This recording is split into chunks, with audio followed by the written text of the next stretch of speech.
Welcome to Audible Interlude, a G.I. Joe podcast. I am your host, Dave West, codename Phantom Troublemaker.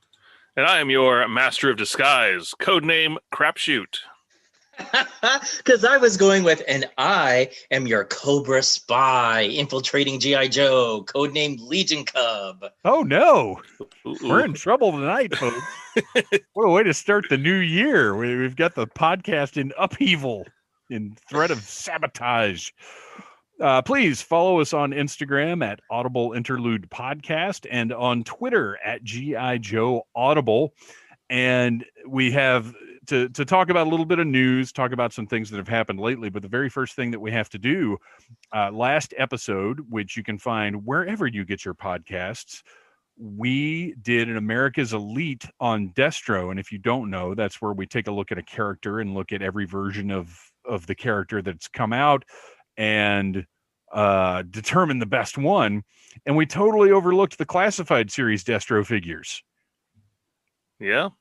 Because what's been happening is we use yojo.com where all of the 3 3/4 inch Joes are there together. But when you have other releases like Sigma 6, classified series, or the little, what were the Lego type things? Creo. Oh, Creo. Creos, yeah, stuff like that is not in the Yojo database. So very often we just completely overlook it. And also because stuff like Creo is not even in my...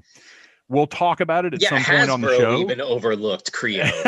and look, as a Lego collector, I pretend that Creo does not exist because it's blasphemy to me. But at some point we will. Well, right, we'll get into that. At some point we'll cover Creo on the show for sure. But I just wanted to mention that the classified series Destro, both of the releases that they've done so far are fantastic. I actually think the mainline release Destro is one of the best Destro figures. We've also covered them quite a bit, though, just in our regular coverage. So we've talked about them both, just not in comparison, which really you don't need to because both versions are covered fairly well on the 3 3/4 inch lines. But I just wanted to throw it out there that we're aware that we omit things from time to time, and we'll go back and cover it when we can. I also want to mention that there are some new reviews up on the Needless Things YouTube channel. You can check out my review of the Super 7 Bat, the Snake Supreme Cobra Commander, and the Red Ninja. I give full unboxing and review videos of those. The Super 7 Bat, it came out right at the end of the year and is one of my favorite, I guess, gimmick toys of the year.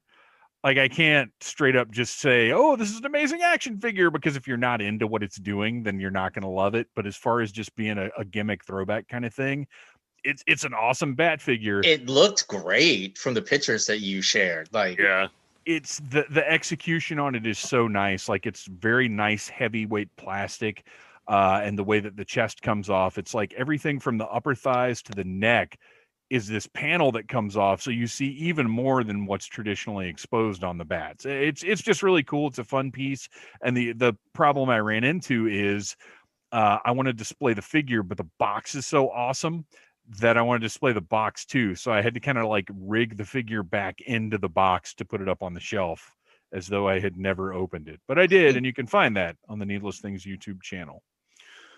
And then finally, the Regal Cobra Command. Did either one of you guys, Noel, I know you're not really focusing on classified at all. Christian, did you get your hands on the Regal Cobra Commander? Any interest in it? No, really. The only of that series that I said even looked interesting was the Arctic Storm Shadow. So the Regal Cobra Commander, it's the third release of Cobra Commander. They're all basically the same figure with varying levels of fanciness. But this one has a more traditional light blue color scheme. And I actually went to cancel my order on Hasbro Pulse because after getting the Snake Supreme Cobra Commander, that's the one with the cape and comes with the little globe. Like, it's the deluxe one with the crazy deco on the chest and everything. After getting that one, I was like, you know what? I really don't need a lesser version. So I went to Hasbro Pulse to cancel, and it wouldn't let me cancel. And then it showed up later that day. And I had no shipping, I had no shipping notification or anything. It just showed up. And then like 4 hours after it showed up, I got a shipping notification. Oh, nice. Yeah. So but I've got it and it's great. And it actually, it's not the nicest. That Snake Supreme's incredible, but it's out of the 3 Cobra Commanders. It's actually my favorite one now. That light blue just is really, with the gold, very striking and it's the most nostalgic one of the 3, I think. Mm. Yeah, and I'm pretty sure I mentioned that would, of the 3 they've released thus far, that's been the one that I like the most. I do have the mainline classified Cobra Commander. He's actually the only of the classified figures I own.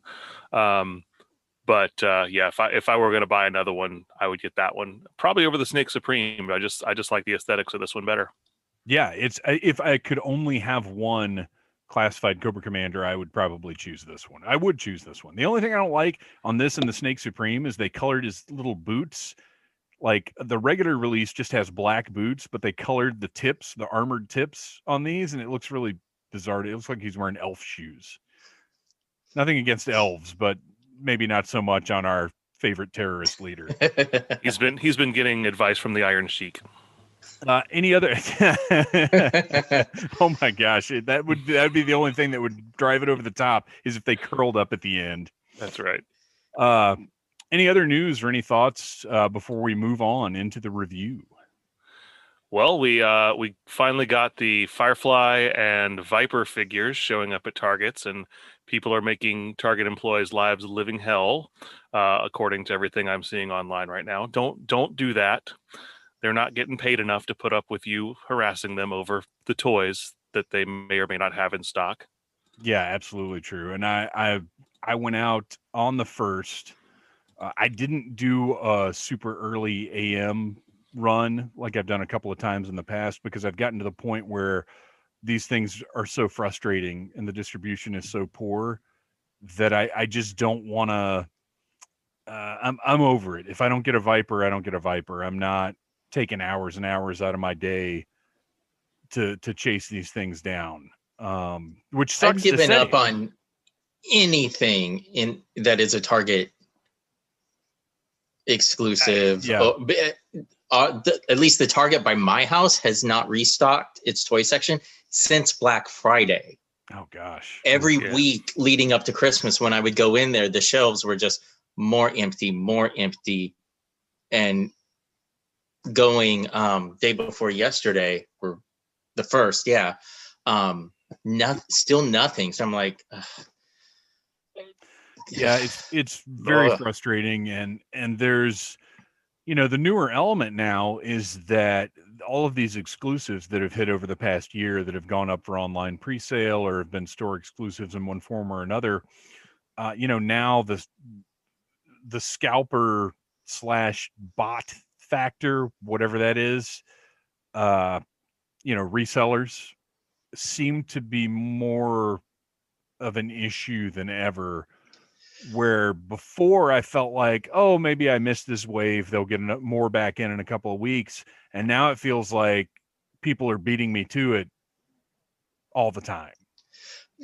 Target and Hasbro need to take a page out of what Disney is doing right now, because for a while Disney has realized that the scalper and resale market on their items is huge.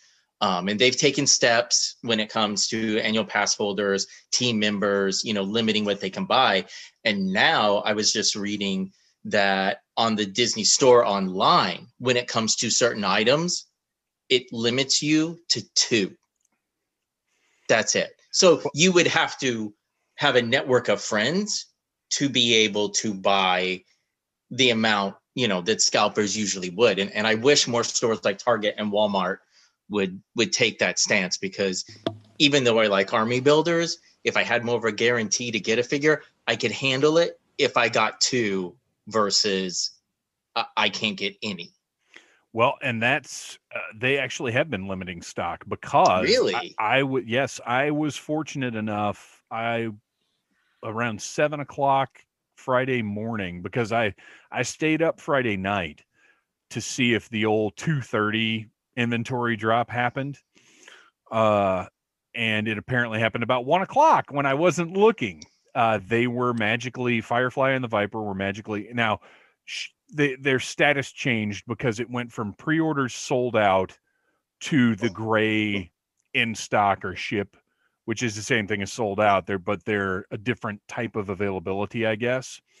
So then about 7:00 in the morning when I got up, I just got on, because that's now I'm a complete lunatic, because the first thing I do in the morning when I get up is look at Target's website to see if the stuff I can't get is coming to stock magically. So anyway, I did, and Firefly was red on the ship portion. So I clicked it and clicked it and clicked it and clicked it and clicked it, which you have to do. It never just works. And finally, I was able to add one to my cart, went to my cart, checked out, and it shipped yesterday, which it shipped on Saturday, January the 2nd. So it's on the way. And I don't understand how Big Bad Toy Store uses FedEx and my stuff gets here in about 2 days. And Target uses FedEx and stuff takes like a week and a half.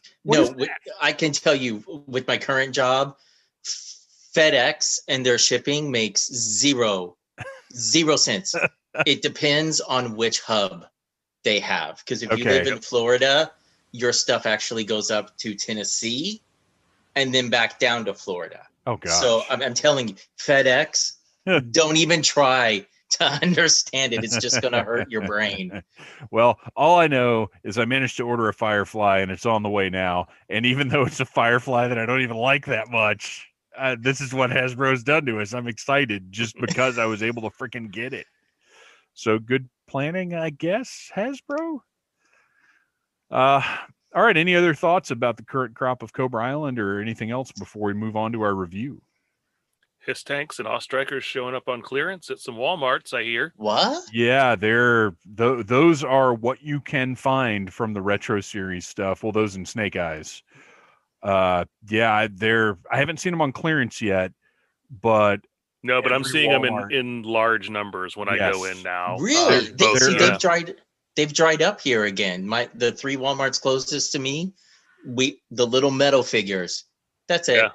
Those are also apparently on clearance at a lot of stores too.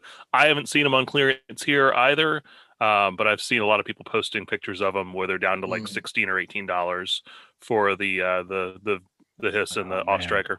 That's going to be tough to pass up once I start seeing it get under 20. I might wind up with an army of Hisses if I run into the right Walmart. Right. Well, that's the thing is I've got a stack of vintage collection TIE fighters from when those went on clearance, because I was like, why would I not buy a bunch of TIE fighters? And I'll do the same thing with his tanks for sure. Yep. And those little metal figures, once those get down to like $2 a pack, I'll just buy everything they've got just to have them for giveaways or whatever. No, yeah. It's a great idea. All right, well, guys, I think it is time to move on to our review. And on this episode, what else could we review but 2020? Oh.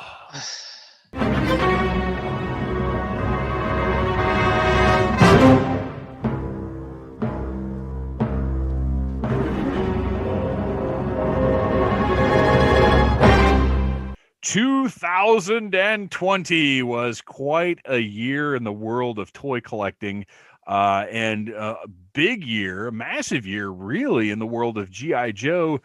There were, we're not going to lie, a lot of disappointments, but also a lot of really amazing stuff went down this year. So we're just going to take a look back and review what happened with G.I. Joe in 2020. I'm sure you guys have some bullet points like I do. Christian, why don't you start us off? Oh, man. Okay, so first off, who would have thought that 2020 would have had so much G.I. Joe news after being stagnant for so long? The pluses, I think that we got some amazing figures. The Baroness with the motorcycle. Well, when I see the pictures online, some of us got some amazing. Right. I'm trying to look at the positives here to start off with.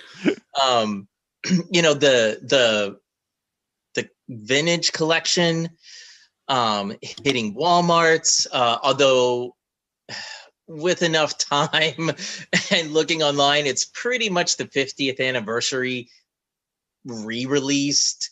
But that's okay. At least they were on shelves. They were in people's faces again. But man, the downsides, the shipments were insane.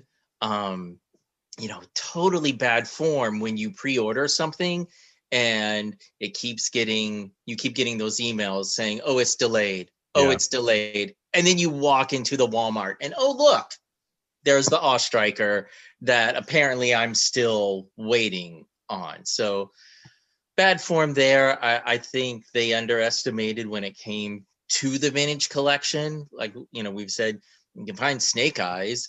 After that Storm Shadow, I never saw a Baroness or anybody else on the shelves in Orlando. No, I never saw a Baroness on pegs. And I was fortunate in that my pre-order actually shipped, so I do have a Baroness, but I've never seen one out in the wild.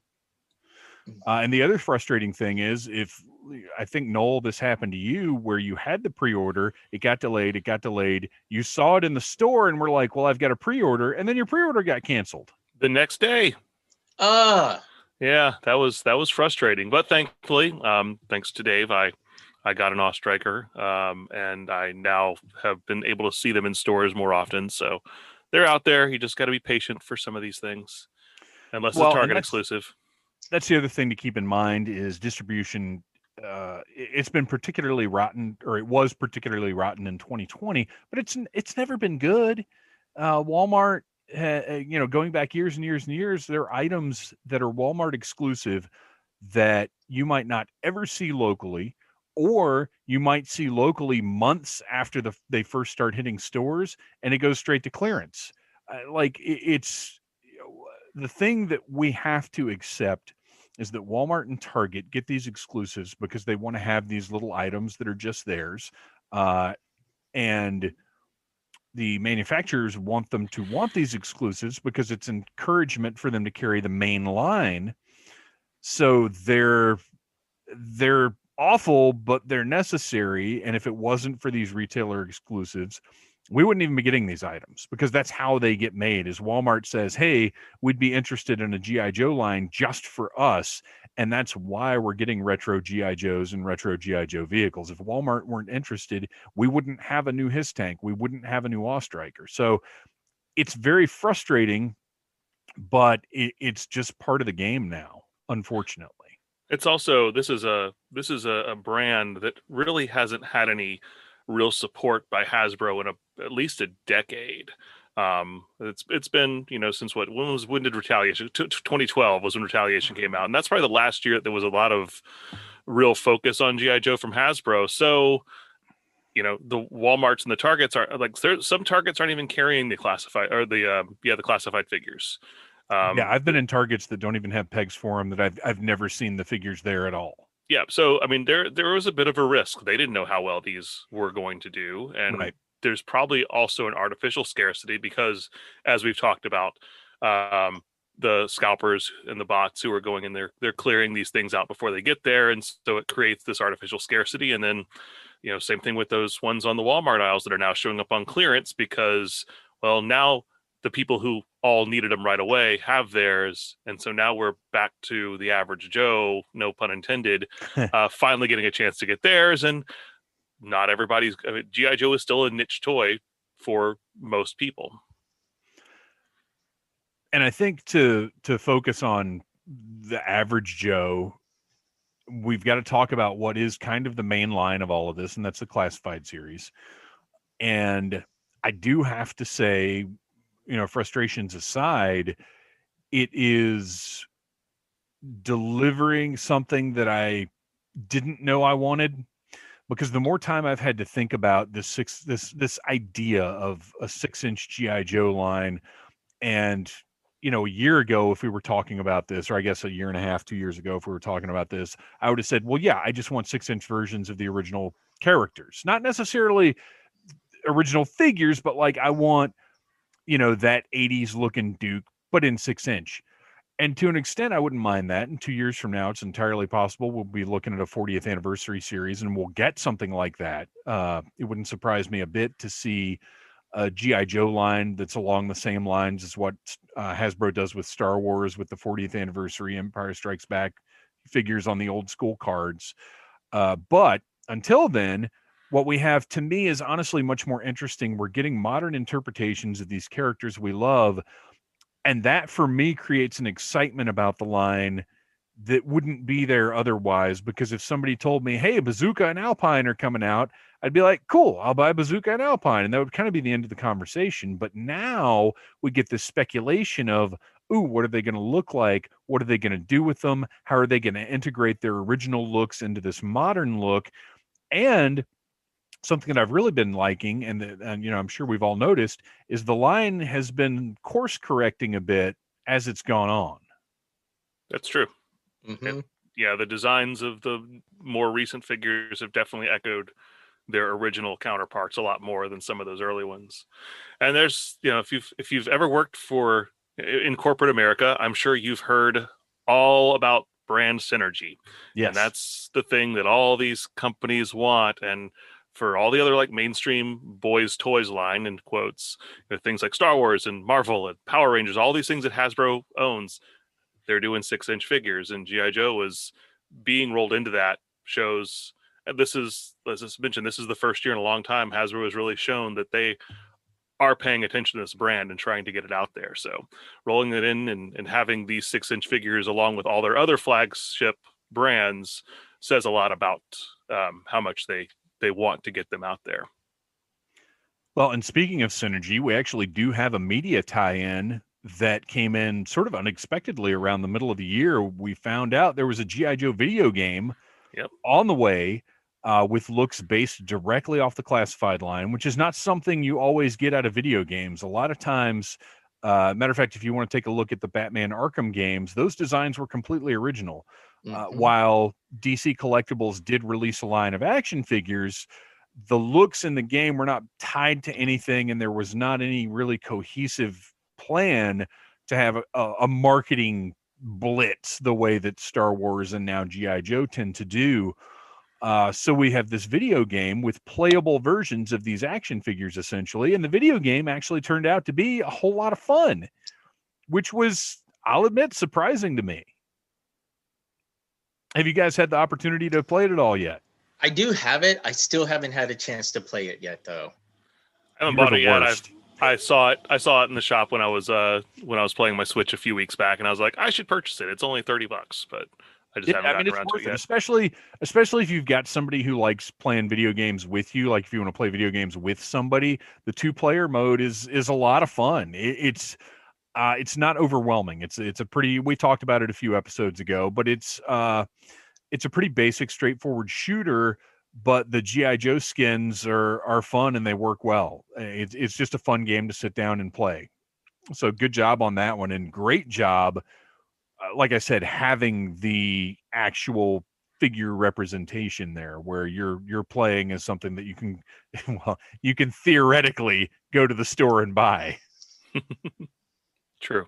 Yeah, well, that actually helped sell it for me a little bit more, because my wife and I do like to play co-ops and other 2-player games. So yeah, I'm gonna have to suggest that as the next thing we get into.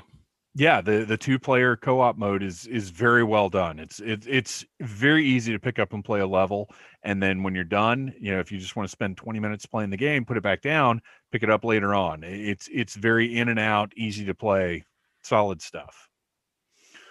Let's see, what else did we have in 2020? We talked about the retro line a little bit. There was a lot of debate about what the retro line was going to be, a lot of speculation. I know that I think most Joe fans, particularly around our age, who grew up with Real American Hero, really, really would have liked to seen a return to the O-ring style figures. But I never thought that was in the cards. I still don't think that's ever going to be in the cards, because I think the cost associated with producing figures assembled that way would just be prohibitive. I don't see that happening from Hasbro.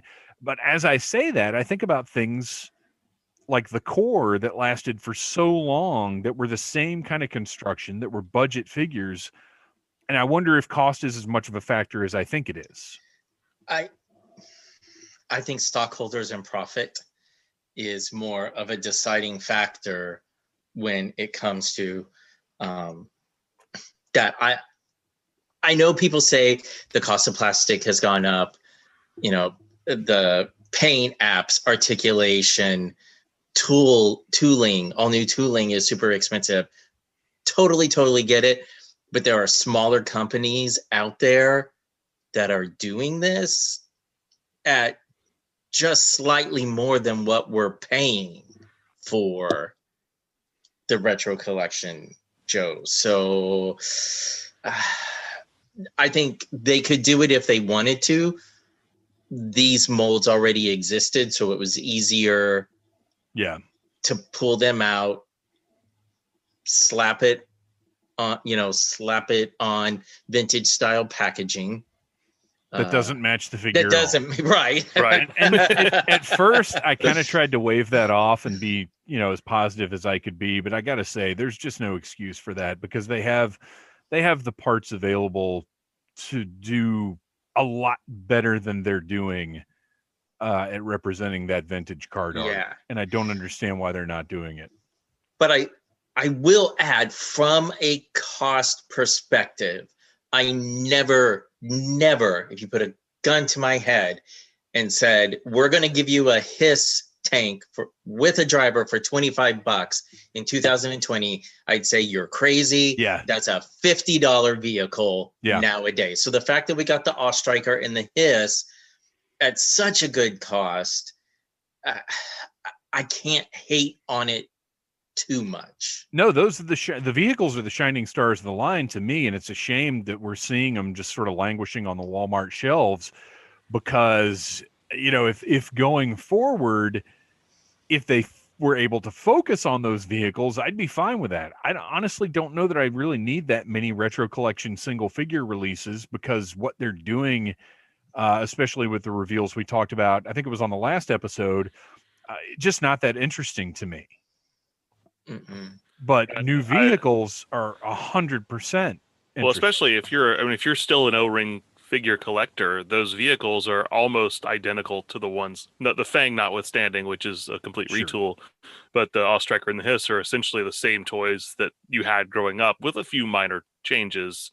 So yeah, you can still incorporate those in with your classic displays.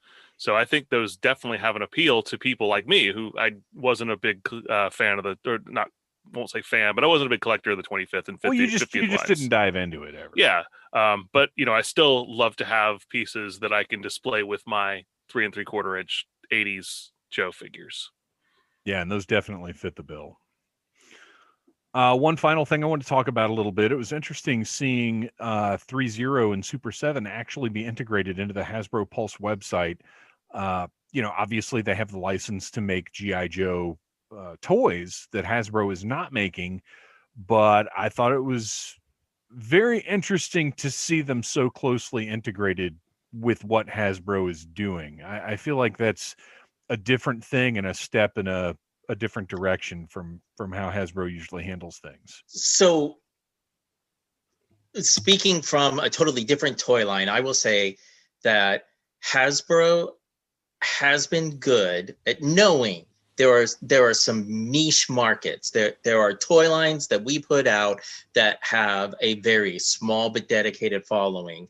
And, oh gosh, I think it was like 2012, 13 maybe, when Hasbro, being a gem in the holograms collector, we kept badgering them. The anniversary is coming up. The 25th anniversary is coming up. You got to do something. And they were like, you know what? It's not worth it. So we're going to let Integrity Dolls put out a line. So Hasbro actually saying, we know there's people out there that want these sort of things. So we're going to hook up with another toy company, license it, let them deal with it, and you can get your stuff. I wish more companies would do that. Do you think they learned that lesson from Mattel a little bit? Well, no, because actually the gem line came before Super 7 was doing Masters, didn't it? Oh yeah. Yeah, way before. Yeah, because that was years ago. Time becomes a slippery thing as you get older. So Mattel might have actually taken that cue from Hasbro, which is crazy to me, because in a weird way, Mattel has seemed a little more innovative with some of the things that they've licensed out. But yeah. But then Mattel also saw there was still a market there and then pulled it back. Yeah. Well, they saw there was a market there, and movie in the works, Netflix series in Yeah. the works. They were like, "Oh, it's time for us to make the money on this Right. again." But So I I think, think, like getting the G.I. Joe records, I know like you had picked up yeah, the soundtracks, like doing more stuff like that to say, we know there aren't, unfortunately, millions of people out there clamoring for this, but for those of you who want it, we're willing to get it out there. so with that synergy happening, or with that teamwork between different companies happening, I'm going to throw this out to sort of wrap up this segment. We have never really seen Sunbow G.I. Joe figures in the way that Super 7 produced Filmation Masters of the Universe figures. There have been interpretations of the Sunbow's look, but Okay, that's fair. stick with me here. Would you be interested in a Sunbow reaction line? Oh yeah, I would buy those. Like based like the Pop Culture Shock, which, by the way, I didn't put those over enough. Those Pop Culture Shock statues, we've talked about them, but I'm going to talk about them again. They're great. I've got them in hand now, and they're incredible. So in the same way that those Pop Culture Shock statues are the animated versions, this would be a line of reaction figures completely based off the animation. And I don't open my reaction figures, so right. So I wouldn't mind the lack of articulation on them. But if you had a really, if you had the box art or the card art, and they would, looking perfect, and you had the figure who looked like a perfect Sunbow figure, I would buy them. I don't know if I'd buy them all, depending on how many they put out at $20 a pop. But that's the thing, is Super 7's really smart about how they do that. It's usually about 6 per wave, and they space them out several months, so you're not buying like 6 figures a month or anything like that. And here, as far as the card art would go, what I'm picturing is, similar to the vintage card art, except it's the Sunbow animation and like an animated looking burst behind them, something along those lines. And then, I mean, I don't want it because I don't want to pay $18 a piece for these figures, but I'd 100% buy them if they did them. See, I'm totally Natalie and Bruglia torn right now, because I'm going, I would love to see that. Like visually, I'm curious what they would do with it. But to me, even going back to when I was a kid, articulation Sure. was always the selling point for G.I. Joe. So when I try to think, oh, can I handle 5 points of articulation? I couldn't do it when Star Wars went back to it after collecting the vintage collection for so long. So I don't think I could, but I want to see it. And the other fun thing is, if it was based directly on Sunbow, we could see things like supporting characters that never got made, that were just made in the cartoon. There are all kinds of interesting possibilities, but this is just pure, what if, and it's not something I necessarily think is going to happen. But at the same time, there's so much precedent with Thundercats and Masters of the Universe, and all these other reaction lines that we've seen. It's something I think could be very interesting. All right, guys. Well, I think it is time to move on. Well, I wanted to mention one thing, though, for 2020. The biggest moneymaker probably for Hasbro, for G.I. Joe, the biggest piece of media probably in their eyes, didn't happen this year because of COVID. And that's the Snake Eyes movie. So we still have that to look forward to coming up. But that was when I was looking at all the things that was reminding me, like, oh, like Hasbro's definitely taking G.I. Joe seriously. I was like, that's their big finale for the year right there. Well, and that was why they were taking G.I. Joe so seriously, is they had a movie franchise, because that's, toy line now, to make it into a mainstream toy line has to have something to tie into. Mm-hmm. And that was Hasbro's anchor for G.I. Joe, and it didn't happen. Yep. And I'm still looking forward to it. I've heard good advanced buzz, so I'm being cautiously optimistic. Yeah, I'm excited for the movie, and I'm interested to see. We know they're classified series figures based on it, but there's also a toy line with a $9.99 per figure price point. And I'm very interested in seeing what that is exactly. We've seen how dumbed down things can be, but we've also seen how clever other companies can be. Spin Master is doing an incredible DC Universe line right now that are $8 a piece. And if Hasbro were to do G.I. Joe figures in that same sort of style and format, they could be tough for me to resist. But we'll probably find out whenever Toy Fair ends up happening, which we already know it's been, I think, pushed back to May. But again, probably going to be another online event. All right, you guys. Well, I think it's time to move on to America's Elite.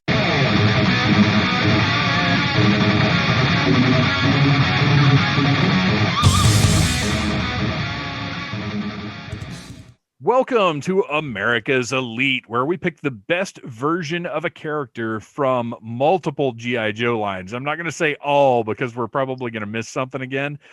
Because as always, we are using the fantastic yojo.com, or I guess the currently still fantastic, we'll see how long this lasts, is our reference, because 3 3/4 inch does tend to be the focus of the show for us.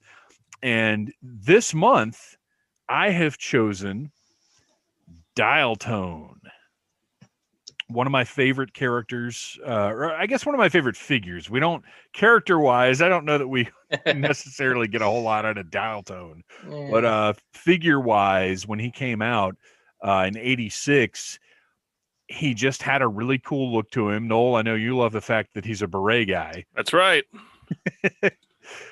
So let's talk about Dial Tone, that first version. One of the things that stands out to me about him, and this is so ridiculous, but those knee pads that stick up over his knee joints. Just a cool looking thing, a nice touch design wise. Any sort of kibble that sticks out from the figure a little bit more just makes it makes it a little more fun to futz around with and gives it a different profile to me. And so Dial Tone's knee pads are actually one of the things that I think is cool about him. I don't know if you ever watch Hooded Cobra Commander 788's videos on YouTube, but he always gives every figure bonus points for having knee pads, and these are definitely high quality knee pads on Dial Tone. Yeah, they definitely are. So when this Dial Tone first came out, we've discussed before, if you go and listen to the Needless Things podcast episodes where we go through 1986, we talk about how he's the replacement for Breaker, because as the line went on, they decided they needed to refresh certain specialties, and our communication specialist was Breaker. And now going into 1986, we have Dial Tone, who is obviously a much more detailed and busy figure than Breaker. He's got all these little technical components all over him.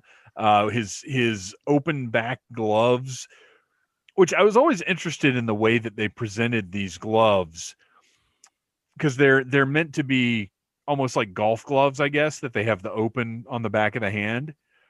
But it's like padding painted skin tone. So it's like his skin is puffing out of the gloves almost, like they're too tight. They're too tight. Yeah. I guess they probably were supposed to be like padding, but for some reason they just went with the same color as his skin, so it just looks like it's his hands popping through. I don't know if that was the intent or not. That'd be an interesting thing to find out. But yeah, it's just looking at it, though, it is a different look. It's not just straight up black gloves. He's got a little more color down there.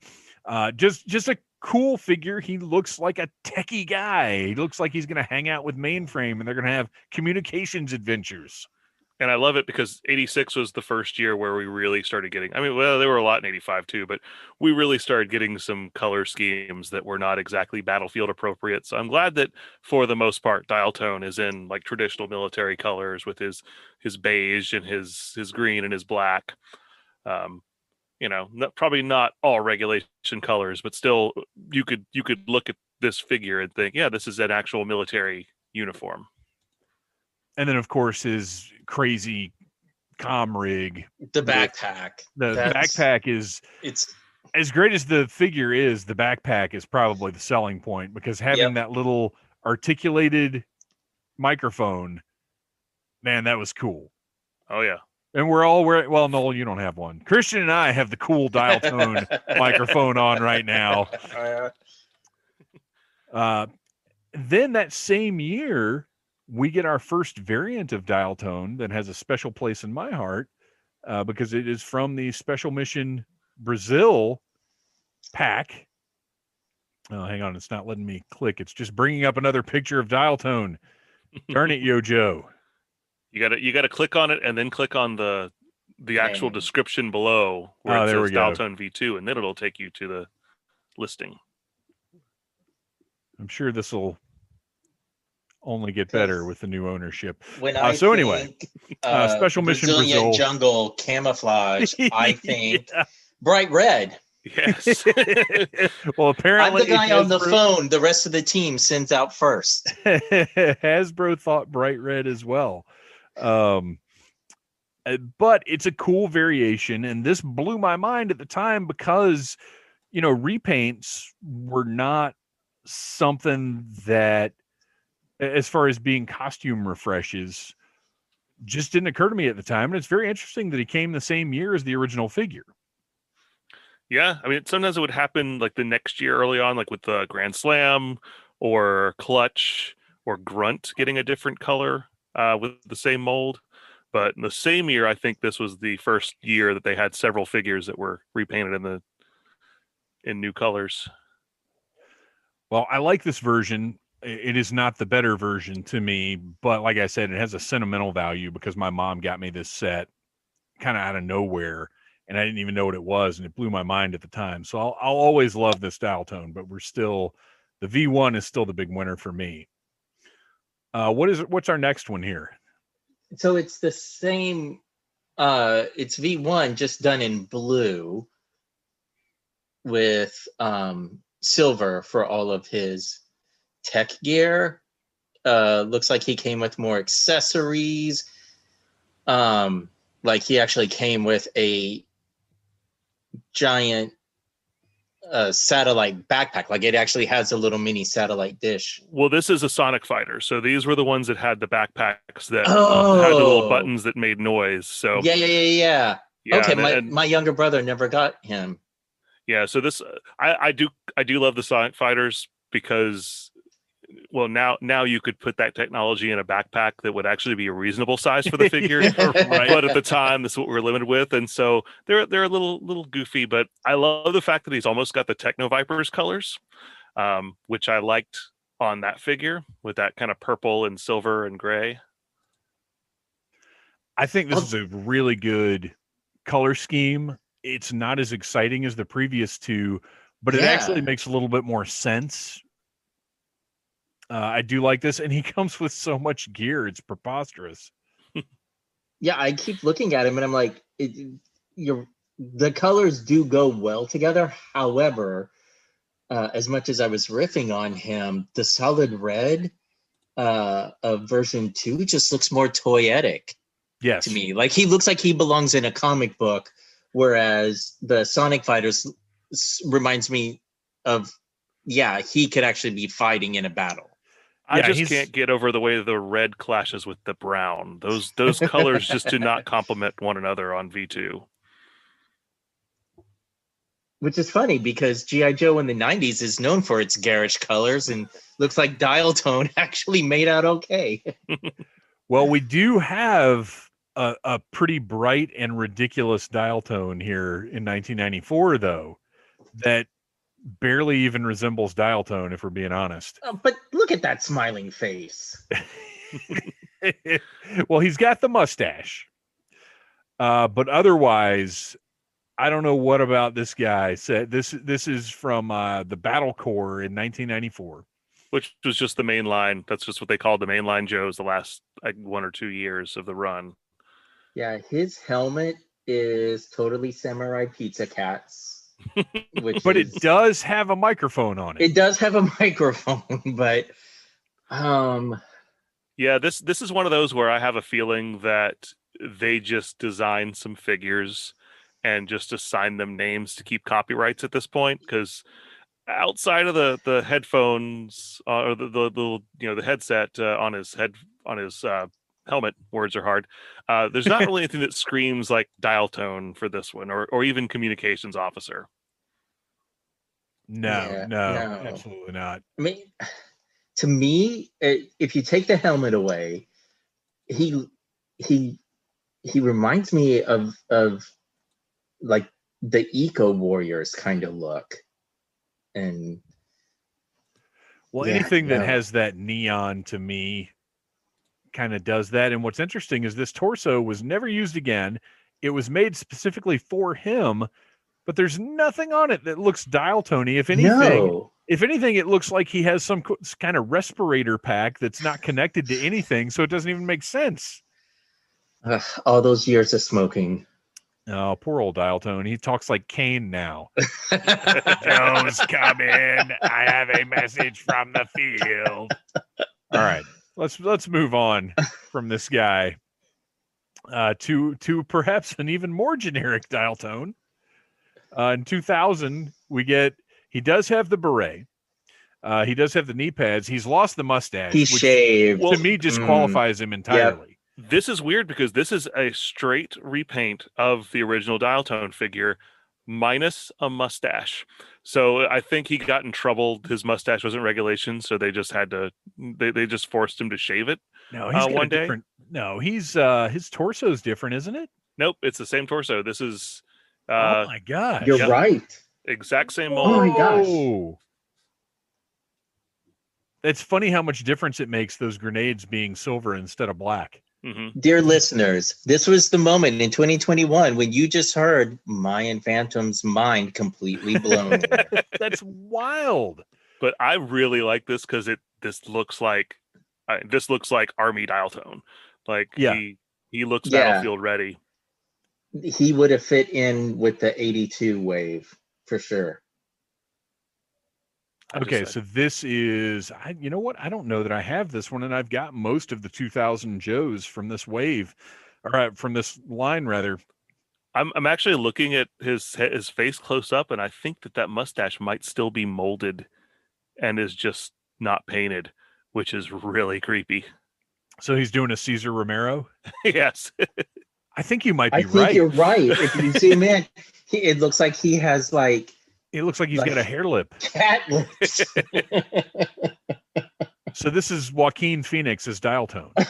Oh, which I would take. Too soon. Yeah. Too soon? No, I'd see that movie. No. That'd be great. I like this one. I wish maybe he had a little bit more than just a walkie-talkie. Like if he had one of those cool comm set things like that they actually sold. Do you guys remember that was a thing in I guess 83 or 84 maybe? There was a little handheld walkie-talkie deal. It was G.I. Joe branded, and it had a carry-around thing with a little speaker on it attached by a cord, and then a separate walkie-talkie that you could go off and like talk to somebody with. But it'd be cool if he had that. But yeah, this is a good one. This is a solid one. I can't complain about this, and it did blow my mind that this is the same figure, just in matching colors now. In fact, with the exception of 94, they've all been the same figure, and we still have more of that coming up. Yeah, that's what I'm looking at, is we've got 2 more versions that are the exact same thing. Yep. And I do have this version 6. I keep opening this the wrong way. I'm so bad at the internet. It's a wonder I can run any podcasts, let alone Okay, boomer. So he was the Ostriker driver. Yes. Which is bizarre. And it's also strange that he is wearing opera gloves. Yeah, I can't with that. No. This is oof. He's got some it looks like it might be a metallic green on the knee pads and the boots. I think of all of the repaints of this figure thus far, this has got to be just the most generic and uninspired. This is the worst. This is terrible. let's move on. Well, 2003. Now we're getting to the good stuff because we all know how much I love my Tiger Force. Yeah, well, and this one actually looks, rather than looking like bad colored design, this just looks like a different uniform that Dial Tone might have had. Yeah. This looks like it fits. Like he could have been a figure that just time to go put on my Tiger Force gear. Or whatever they say. Tiger Force go. I don't know. There's got to be a thing, right? How did the Joes know? There has to be some catchy way to say, okay, it's Tiger Force time. Let's roar. Yeah, something. And then Katy Perry plays in the background. No. So yeah, this is a solid one. He doesn't have any comm stuff whatsoever, so that's kind of disappointing. He's got that same backpack that came with. I have no less than 50 of that backpack. If you go to like a G.I. Joe toy convention and you see people who are selling loose accessories, they have entire bins full of like those 3 or 4 backpacks that were on every figure in the mid 2000s. Yeah, they reused those a lot. All right, so we jump ahead 6 years now to a very different Dial Tone. Yeah.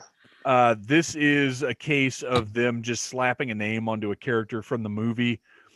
I'm not even sure if a character like this appeared in the G.I. Joe movie, but I don't care because they're reusing the CoverGirl body, the movie CoverGirl body, and then they put a new head on it, which I think might be the Helix head. I'm not sure. Let's see. It looks like it. I should be able to scroll. Yeah, it's the Agent Helix head. But this is a cool version. I like it. I actually really liked all of these brown camo variations that they did. I thought this was cool, and I liked having like Noel, like you said about Tiger Force, I like having uniform looks for the Joes. So one of the great things that the movie lines did, and we'll talk about those at some point, in my opinion, was we got a ton of characters in that gray camo, and then they went and did a bunch in this brown camo. And I think that's cool. I love having a sort of a squad look on my shelf. I think it looks really cool.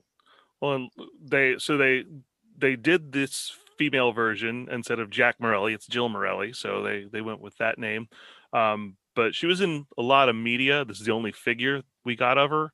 But she was in IDW Comics. She was in G.I. Joe Resolute. She was in The Rise of Cobra. So they did use her, like they did Carla Greer for Doc, and they did a couple of other gender swaps throughout the years. So which is funny because I remember her, but I am totally drawing a blank on female Dial Tone. Well, she wasn't ever used as a major character. I think she's got kind of a couple of throwaway, a couple of like throwaway scenes in the background. They may not even named her in the Rise of Cobra movie. No, I'm pretty sure they didn't. But I know I do remember seeing her and her being named as such in the comics. I'm having an issue with the Dial Tones that don't really come with communications. Well, she comes with a laptop. Yeah, she comes with a laptop. So okay, so she more appropriate in 2009. She can do her Twitter and her Facebooking, but it's some variation on the updated version of the backpack. Something. Well, I think I like the figure. I do. Yeah. But those accessories are needing a lot of work. Well, and part of the issue here is Breaker was one of the major characters from the movie. So how much emphasis do we put on 2 different communication specialists? So she's kind of support with the laptop. I don't know. I got nothing. But that's okay because we move on into, I guess, the land of disappointment for me, because I think our next one up, a G.I. Joe convention exclusive, not a bad Dial Tone at all, and he does have the original backpack, which is great, but not a look I would feel I'd need to go out of my way to get, and you would absolutely be going out of your way to get this if you wanted it. Yeah, he doesn't look bad. Um, he He's- doesn't look very G.I. Joe to me. He almost looks like I'm the Foreign Legion character that assists G.I. Joe on special 2-part episodes. He has a sort of throwbacky, almost like Sergeant Rock or Howling Commandos or something like that. I mean, it's a good looking figure. It just doesn't Yeah. scream dial tone to me. His head looks kind of Mean Gene Okerlund-esque, which is kind of bothering me. But he does come with the original communications backpack, or at least like a remolded version of it. So yeah, this isn't bad, but again, like if I found this just at retail for $10, I'd be like, well, yeah, I'm going to buy this. But for a convention exclusive, certainly not anything that I feel the need to have on my shelf. it's also interesting that it took you first of this style figure. You had first the female version of Dial Tone, and then you had this version before you even got to anything that resembled anything that people remembered Dial Tone looking like. Which is our next subject from 2011 or 2010. I'm sorry. Well, it's conflicting on the same page. It says Series 27 from 2011, and it says was released as the 2010 Collectors Club membership exclusive figure. So I didn't get into the Collectors Club at any point because the prices just seemed outrageous to me. And I don't know, you guys may know, was it a deal where you signed up and you got every figure regardless of whether you wanted it or not? Yes. So it was a straight up subscription, just like Masters of the Universe Classics. Transformers was doing one. And it was just, I think these were like at the time maybe 35 or more bucks a figure or something like that. Yeah, I remember it being too pricey for my justification. It seemed like insanity to me, whatever the price was at the time. Yeah, because there were always two levels. There was like your basic membership level into the Collectors Club, which got you like the one exclusive figure every year and the magazine, and then you could attend the convention every year. But then there was the subscription service, which was on top of that too. So that's when you got the monthly figures. This is essentially trying to do Dial Tone in the 25th anniversary style. I don't care for it. No. Yeah, they missed the mark. Yeah. He's very orange in the face. Well, he's got that nice Hulk Hogan hot dog tan. He has no neck. And that holster, why is his holster the same color as his shirt? And yeah. He's got those claw hands that I hate too. Yeah, and yeah. The original Dial Tone, I felt like, yes, was wearing a long sleeve shirt, but it wasn't a pirate poofy arm shirt, which is what they gave him. And I think it throws it off. Yeah, this is he's got Airborne's arms, so that would explain why he's got those puffy arms. Okay. I mean, these were mostly kit bashes, right? Yes. Oh, yeah. There was a lot of parts farming going on with all of these figures around this time. Yeah, I don't think really they had anything complete original. I think any of them. I think they would get heads. Yeah. For some of them, but I think that was about it. Everything else was just farmed parts. But even the heads, sometimes they just would pick the worst head to, like when you're popping Gung Ho's head on to make Cutter, and I'm like, no, why would you do that? That's a very distinctive head. Yeah. All right, so it breaks my heart that we don't have a 25th anniversary Dial Tone. I hate that, but we do have one more to cover here, and I'm surprising myself by saying I think I like this one more than the last one. Well, I think the dark colors on the poofy sleeve sort of help, but the silver bracers really draw attention to the fact that it's a poofy sleeve. Yeah, and that's why does he have silver elastic on his dark brown shirt? And why does he have like mustard spilled on his knee pads? They do look like hot dogs. We had a lot of hot dog themes here. Well, and also let's look at this face. It's kind of Mean Genie again. Yeah. Boy, this is I was wrong. I don't like this more than the last one. No. It's the offensiveness of the parts choices is covered up by the offensiveness of the deco. And I love the original Tiger Force with the blue shirt, and I don't know why they chose to change the color scheme on this version of Tiger Force. Yeah. I wonder if maybe that, because I don't have any 25th anniversary Tiger Force stuff. It just wasn't one of my deals. I wonder if maybe at some point they changed the Tiger Force colors to be this brown and black and tiger stripe rather than the blue. I don't know. But whatever the case, we have covered the most significant entries into the G.I. Joe toy lines of dial tone. And I mean, nothing beats the original, in my opinion. Man, I'm there with you, but I gotta say, a very, very close photo finish second for me is the original Tiger Force dial tone. When I look at them all together, my eye goes right to him. Yeah. And I have a soft spot for the V5, which is the one who's in like the more traditional military fatigues, who also does have communications equipment with him. He's got the walkie-talkie. He's got it's got some cool accessories, but he's got the Cesar Romero mustache treatment. Yeah, the Cesar Romero mustache might take him down a notch. I'd probably have to see the figure, because I've never seen this figure in person that I'm aware of. I'd have to see him in person and take a look at him, but I just love that deco. I love to see Joes that just look like they walked out of a set of a movie, like this. So here's something you could do. Is you could grab one of the other not as good dial tones. I'm going to suggest version 6 and just do a little head swap. Yeah.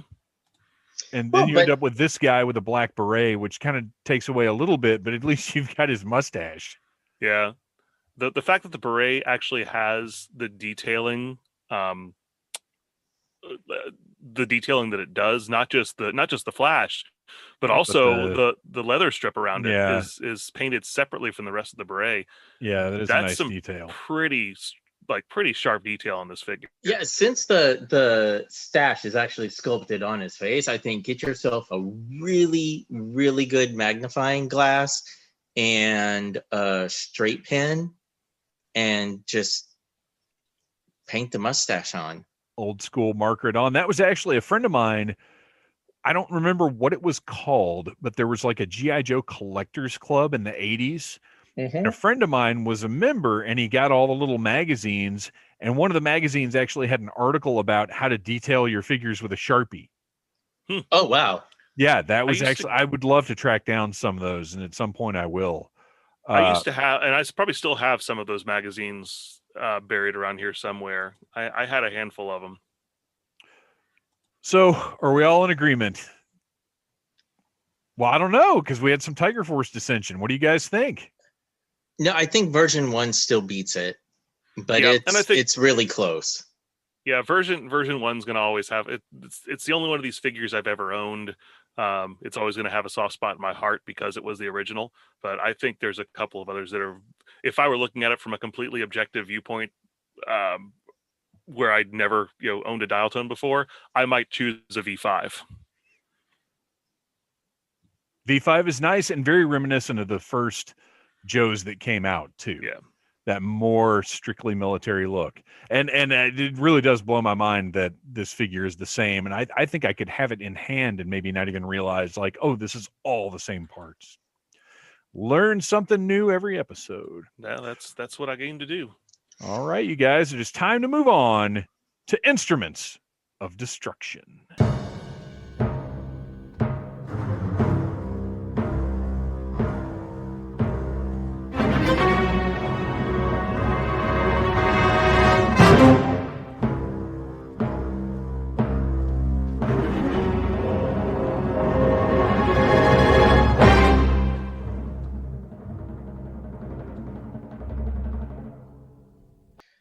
Welcome back to the Audible Interlude podcast, where now we look at our instruments of destruction, where we're going to talk about a vehicle in all of its shapes and forms and media and cross-promotion and anything else involved with it.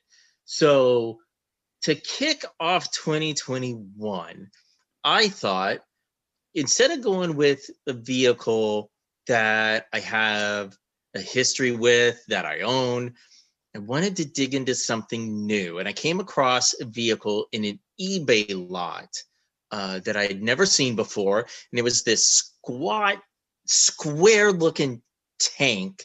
And I've kind of been on that aesthetic recently with vehicles and Transformers of just this boxy robot shape. And I was like, what is that? So it took a little digging. And I was like, what?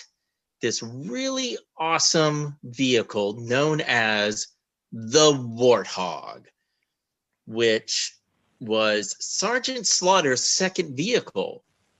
So now I'm faced with my probably least or second least favorite Joe and this really amazing vehicle.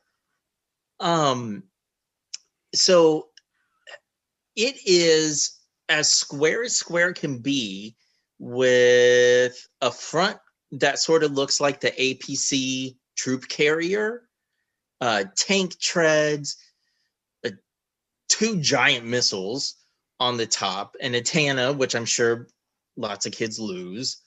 And it's also a smaller troop carrier, really, 'cause it's got these doors on the side that open up. And that is a huge thing for me, is like vehicles that you can not only have the driver, but store other characters in. And this thing just looks like you could drive it into the middle of a battle and it is going to take a major pounding before you get it to stop. And the deco, using what I'm assuming are the headlights as eyes with painted teeth underneath to form the Warthog, I thought was a really cool touch. So again, I've never owned it. Visually, very, very striking, and I need to add this to my collection. So I had no memory of this vehicle whatsoever when Toys R Us started carrying their exclusive repaint reissues in 2002. I bought this in a black version called the Night Rhino. Oh, yeah. And I thought at the time it was an original vehicle that they were just releasing, which was so weird to me to be alongside all of the repaints that had been coming out. Like they did I think that was when they did like the Bronze Rattler and all kinds of just really strange repaints. So I got it though, because I wasn't buying a ton of the vehicles at the time because the color schemes were too crazy to me. But this looked like a really cool military style vehicle. Like you said, it's all boxy and I really like that. And then to have those panels in the back that open up, you can put, I think, two guys on either side, maybe more. I think it holds even more. I think it holds like six figures. Yeah, inside. it's because it goes up under the front a little bit too, and then it's got the hatches on top. Yeah, it has like two. Well, I guess one driver and then one hatch for somebody to stand, on the top with a gun. Yeah, lots of little moving parts. Just a really cool, powerful looking vehicle, and it came with Dusty, which made no sense because that guy is not Dusty. But that's another story. Well, that's a repaint. That's a repaint of the other Dusty, or at least it's. I don't know if it's a straight repaint because he's got sleeves. But the Desert Trooper Dusty that came out in like 1990 also had that beret that's worn on the wrong side of his head. Yeah. But yeah, so going back to look at the original Warthog, I really want one of these in this drab olive green. I think this is a much cooler look than the black. I can see it's still got the tan interior, but you're right. The face that's on the front, all the teeth and everything, it's just such a great look, such an intimidating looking vehicle. And the fact that it came with one of my favorite Joes, Sergeant Slaughter, Makes it really I thought weird. you would like that. Well, it just made it weird that I completely missed it initially because I wasn't collecting Joe in 1988, but I would imagine I was still aware of it, and I just have no memory of this thing whatsoever.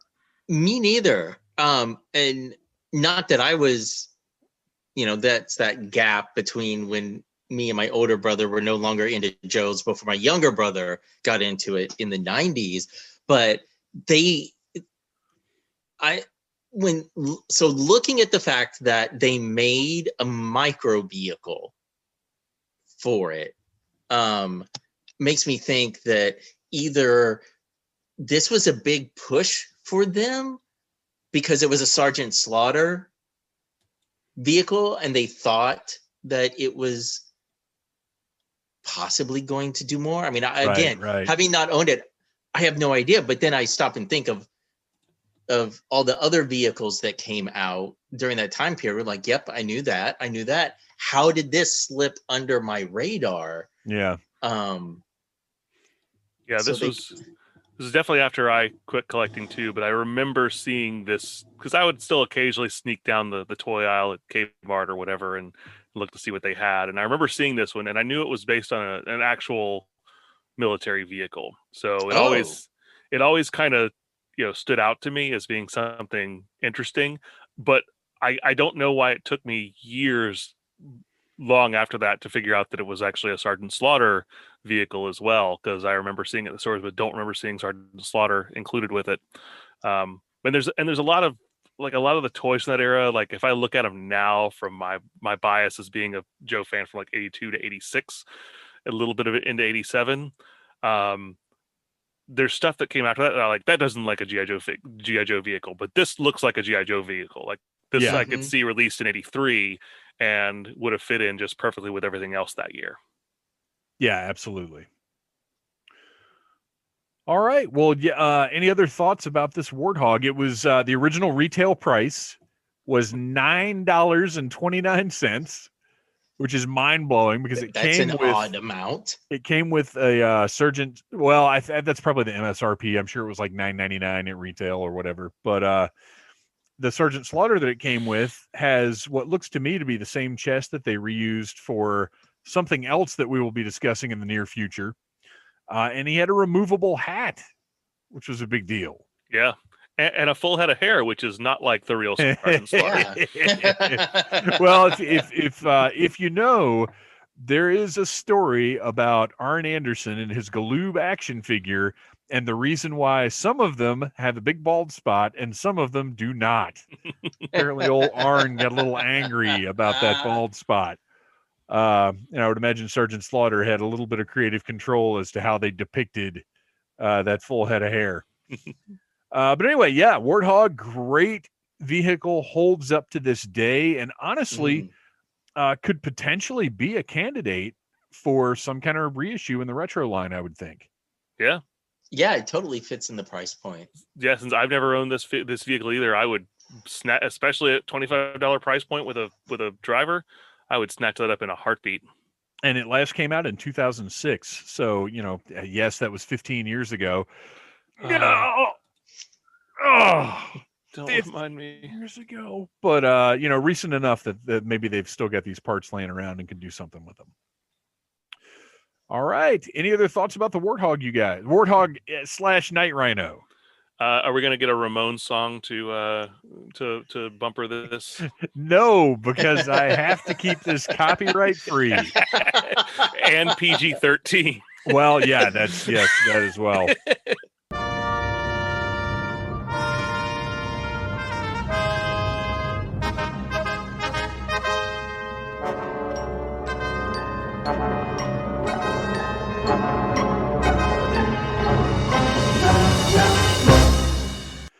All right, it is time to wrap things up here on this month's episode of Audible Interlude.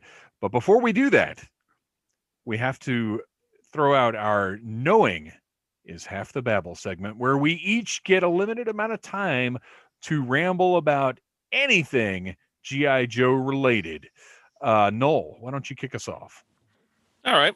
Well, we have been talking about yojo.com and how it is may or may not be something that we're able to use as a resource in the future. There are some alternatives that we've been using. 3D Joe's is great for some visual stuff. Joepedia is great for some information. This isn't really a reference, but I think it's a kind of overlooked Joe site is joeaday.com. If you've never checked out joeaday.com for between June 2011 and April 2019, almost every single day there was an update. Just doing a brief review of either a Joe figure, but also some vehicles, some comics issues, delving a lot into like art, both comic art and card art. Some Joe adjacent figures like some Sergeant Rock stuff, some Big Jim, some Core, and even some like novelty items. Like there's one where he reviews some earrings that he bought for his wife. But if you want to, I mean, you could spend days and days and days going through these archives and never get bored. But yeah, check out Joe a Day if you're looking for some good insights on some Joe stuff. All right, Christian. Hey, listeners. So I like to give Dave a little bit of crap for liking Sergeant Slaughter so much. So let us know in the socials.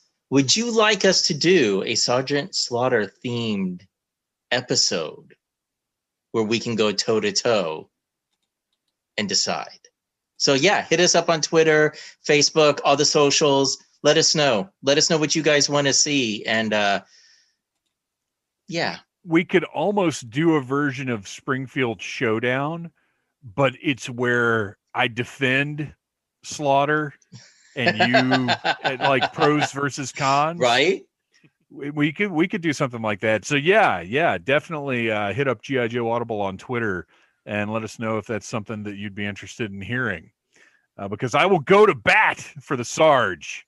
Believe it, maggots. All right. Well, to close things out, we already kind of covered this at the beginning of the show, but I wanted to expand a little bit on the current wave of Target exclusive Cobra Island figures. I wanted to do kind of a report, what I've observed online. My hopes when these were announced was that Hasbro and Target had both sort of learned their lesson with the, as far as I'm concerned, disaster that was the last wave of Cobra Island figures. Roadblock was fairly easily obtainable. The Cobra Troopers, obviously being troop builders, vanished instantly. Very rarely to be seen, if ever. And then we had Baroness and the motorcycle that I lucked out. Pure luck.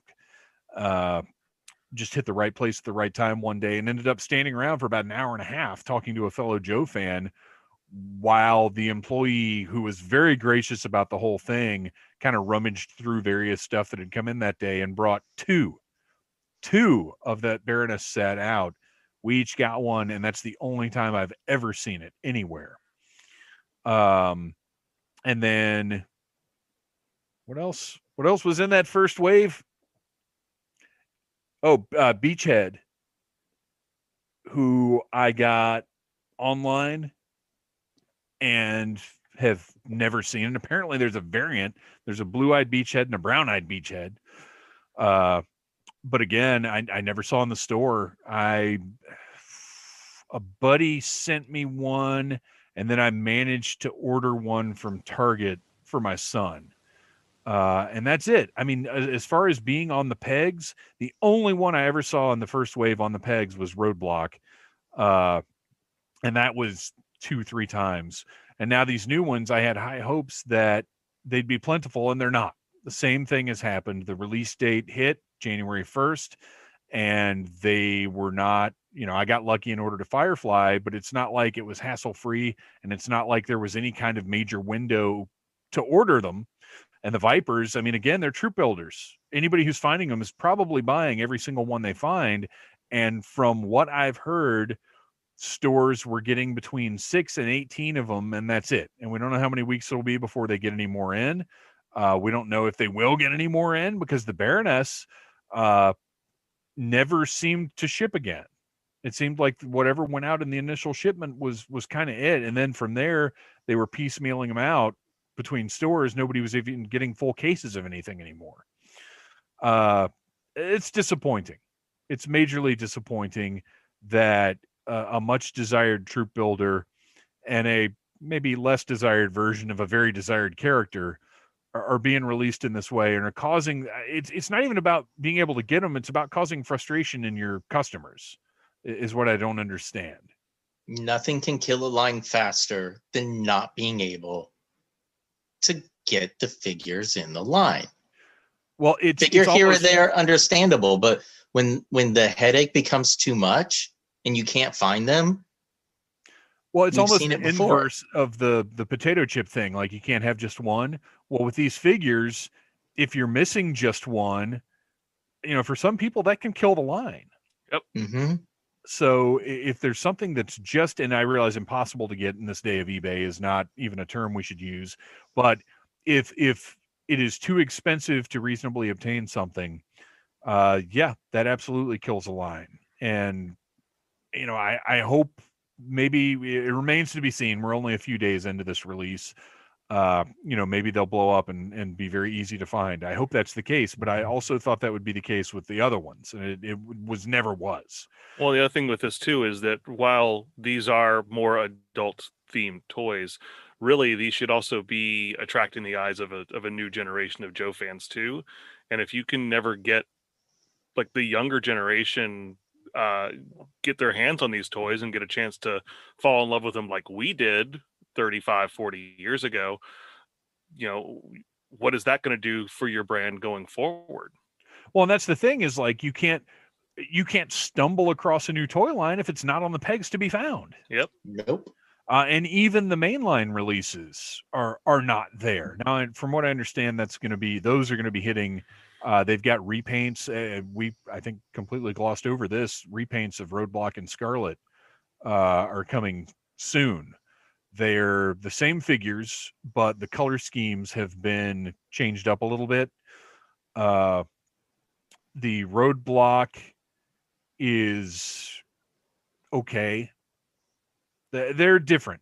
I don't know that they're really necessarily even better. They're just different. I think they slightly more resemble some of the original looks, but again, that's that course correction that Hasbro is doing. So hopefully, I'm not saying I need to be able to find every single figure every single time I walk into a Target, but it would be nice for there to be some G.I. Joe figures there. Yeah, it would be nice if those pegs had something on them when you go to the store. But to be fair, most toy lines are suffering from that problem right now. There are only a few that seem to be able to hang in there with distribution. So to end on a more positive note, lots of cool G.I. Joe stuff is on the way. A lot of it we haven't seen yet, like the new movie product. And it's still just as exciting a time this year as it was last year to be a G.I. Joe fan. So please be sure to tune in to the new episodes of Audible Interlude the first Monday of every month, featuring music by Andy Samford of electricminnowmusic.com. Noel, why don't you tell us about The Finest? The Finest is an international G.I. Joe costuming group in which I am proud to be a member of. You can check out thefinest.cc or find us on Facebook, other social media platforms as well. We dress in fun costumes. We also do it for a great cause, raising money for a fantastic charity called Canines for Warriors.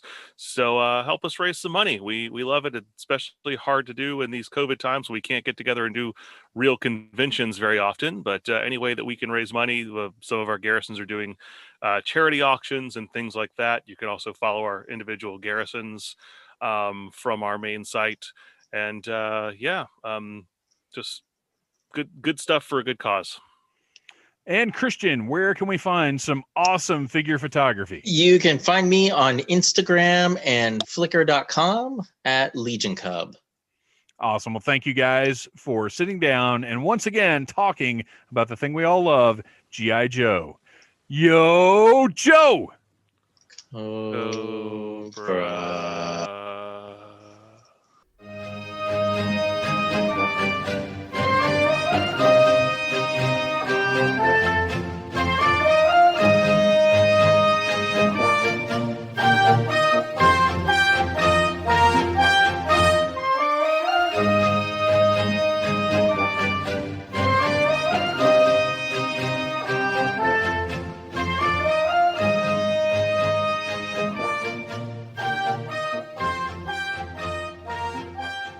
You have been listening to a Needless Things podcast. You can follow Needless Things on Facebook, Twitter, Instagram, and at needlessthingspodcast.com. Love you. Mean it. Uh-huh.